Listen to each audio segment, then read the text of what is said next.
Ito ang aking buhay noong nakaraang bakasyon. Pagising sa umaga, mag-uunat-unat, ihahanda ang aking unan upang sandalan, bubuksan ang aking laptop, at manonood ng aking mga paboritong palabas. Mayroon akong pinupuntahang website kung saan makikita ang iba't ibang palabas na maaaring panoorin, mapapelikula, dokumentaryo o teleserye.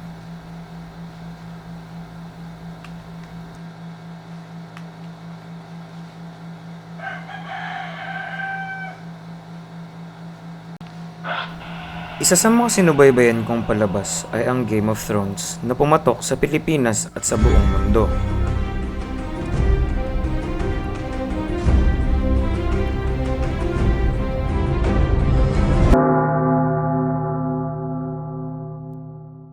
Sexual, horror o droga na hindi angkop sa mga bata.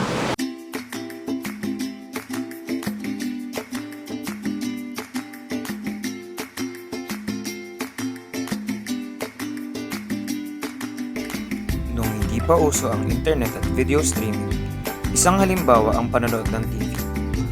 Ito lang kasi ang puntahan ng mga gustong manood ng kanilang mga paboritong programa.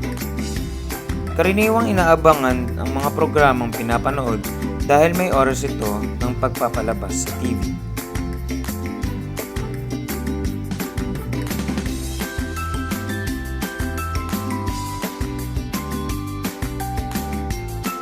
Di tulad sa panahon ngayon, hindi na maaaring balikan ng isang manonood ang kanyang paboritong programa kapag kanyang nakaligtaan ang oras ng pagpapalabas nito.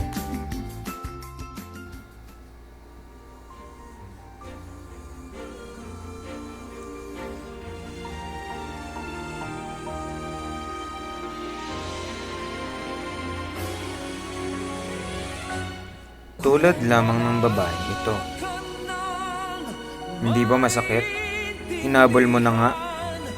Pero, pagdating mo, wala naman pala.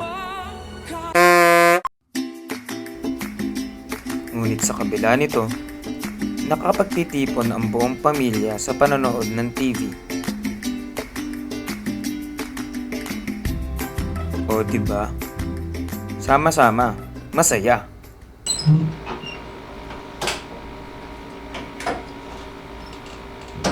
Isang malaking tulong ang pagkakadiskubre sa video streaming at torrent. Kung mayroon kang connection sa internet, maaari mo nang mapanood ang programang nais mong panoorin. Hindi ito kagaya ng pagnanood ng TV na nang maghihintay ka pa ng isa o higit pang araw para mapanood ang susunod na episode sapagkat nariyan na ang pagkakasunod-sunod ng mga ito at maaari mo nang panoorin. Sa pamamagitan ng streaming at torrent, hindi lamang ang iyong oras ang makikinabang, pati na rin ang iyong mga bulsa.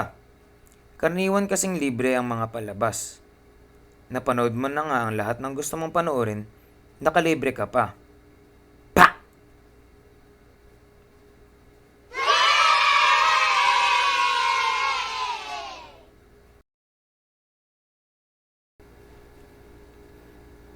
Ngunit sa kabila nito, may mga hadlang din ang pagtangkilik sa streaming at torrent downloading.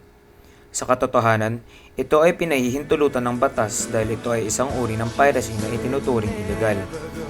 Ilan sa mga website na nagsistream at nagtotorrent ng mga palabas ay tuluyang itinumba at ipinasara na ng gobyerno. Isa pang hadlang ay kung wala ka namang connection sa internet ay hindi ka naman makapapanood ng iyong ginugustong programa. Hindi naman tulad ng Pilipinas ang United States at ibang bansa na may mabilis na connection sa internet. Nariyan nga ang lahat, wala ka namang internet, iyak ka na lang.